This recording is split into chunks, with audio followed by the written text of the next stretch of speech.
அரசின் தேசிய சபை இன்று தலைவர் செந்தில் தொண்டமான் தலைமையிலே நடைபெற்றது. இன்று பல்வேறு முக்கிய தீர்மானங்கள் தேசிய சபையிலே எடுக்கப்பட்டன. எங்களுடைய கடந்த பொது தேர்தல் சம்பந்தமாக பல்வேறு கலந்துரையாடல்கள் மேற்கொள்ளப்பட்டன. மக்கள் அளித்த தீர்ப்பை மனமகிழ்வுடன் இலங்கை தொழிலாளர் காங்கிரஸ் ஏற்றுக்கொண்டிருக்கிறது. அதே நேரத்திலே எதிர்காலத்திலே இலங்கை தொழிலாளர் காங்கிரஸை புனரமைத்து முழு மக்களுக்கும் சேவை செய்கின்ற அளவிலே எமது சேவைகளை முன்னெடுப்பதற்கு முழு மூச்சுடன் இலங்கை தொழிலாளர் காங்கிரஸ் வேலையிலே ஈடுபட வேண்டும் என்ற தீர்மானம் எடுக்கப்பட்டது. அந்த வகையிலே எங்களுடைய தலைவர், பொதுச் செயலாளர், தவிசாளர் உள்ளிட்ட குழுவினர் எதிர்காலத்திலே எடுக்க வேண்டிய நடவடிக்கைகள் சம்பந்தமாக கலந்து பேசி தீர்மானங்களை மேற்கொள்வார்கள். எங்களுடைய இலங்கை தொழிலாளர் காங்கிரஸின் புனரமைப்பு எதிர்வரும் ஜனவரி மாதம் தொடக்கம் இடம்பெறும். அதிலே மலையக சமூகத்திலே இருக்கின்ற சகலரையும் இணைத்து கொண்டு எதிர்காலத்திலே சிறந்ததொரு அமைப்பை கட்டியெழுப்பி அதனூடாக மக்களுக்கு சேவையாற்றுவது என்ற தீர்மானம் மேற்கொள்ளப்பட்டிருக்கிறது. உள்ளூராட்சி தேர்தலிலே இலங்கை தொழிலாளர் காங்கிரஸ் முழுமையாக ஈடுபட்டு எங்களுடைய மக்கள் பிரதிநிதிகளை தெரிவு செய்து நாங்கள் ஏற்கனவே இருந்த சகல சபைகளையும் மீண்டும் கைப்பற்றுவதற்கான நடவடிக்கைகளை மேற்கொள்வதற்கான தீர்மானங்களும் மேற்கொள்ளப்பட்டிருக்கின்றன.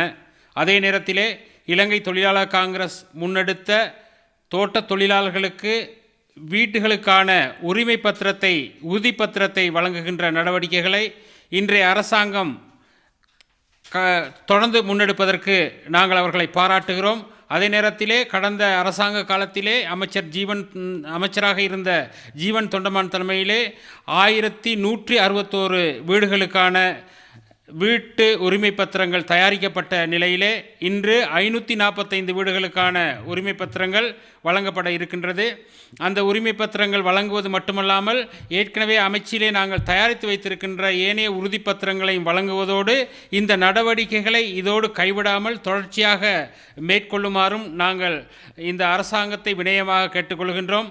அரசாங்கத்தின் சரியான நடவடிக்கைகளுக்கு இலங்கை தொழிலாளர் காங்கிரஸ் முழுமையான ஆதரவை வழங்கும். அதே நேரத்தில் மலையகம் சம்பந்தமான எடுக்கின்ற தீர்மானங்களுக்கு ஒரு வழிகாட்டுதலாகவும் இலங்கை தொழிலாளர் காங்கிரஸ் இருக்கும். அதே காலப்பகுதியிலே கடந்த காலங்களிலே வீடமைப்பு மட்டுமல்லாமல் பல்வேறு வேலை திட்டங்களை நாங்கள் முன்னெடுத்திருக்கின்றோம். அந்த வேலை திட்டங்களை அதே நிலையிலே கொண்டு செல்வதற்கு இந்த அரசாங்கம் எடுத்திருக்கின்ற தீர்மானத்தை நாங்கள் பாராட்டுகின்றோம். தோட்ட தொழிலாளர்களை பொறுத்தவரையிலே அவர்களுக்கு காணிகள் வழங்கி வீடுகள் அமைப்பதற்கான வாய்ப்பை ஏற்படுத்தி கொடுக்க வேண்டும் என்று இலங்கை தொழிலாளர் காங்கிரஸ் ஏற்கனவே தீர்மானம் எடுத்திருக்கிறது, பல்வேறு மட்டங்களிலே பேசியிருக்கிறது. அதைத் தொடர்ந்து மாடி வீடு அமைக்கும் திட்டத்தை கைவிட்டு தோட்ட தொழிலாளர்களுக்கு தனி வீடுகளை அமைத்து அவர்களுக்கு வீடமைப்பை பெற்றுக்கொள்வதற்கான நடவடிக்கைகளை மேற்கொள்ள வேண்டும் என்பதையும் நாங்கள் கேட்டுக்கொள்கின்றோம். அவ்வாறு மாடி வீடு அமைக்கும் திட்டத்தை நாங்கள் பூரணமாக எதிர்க்கின்றோம்.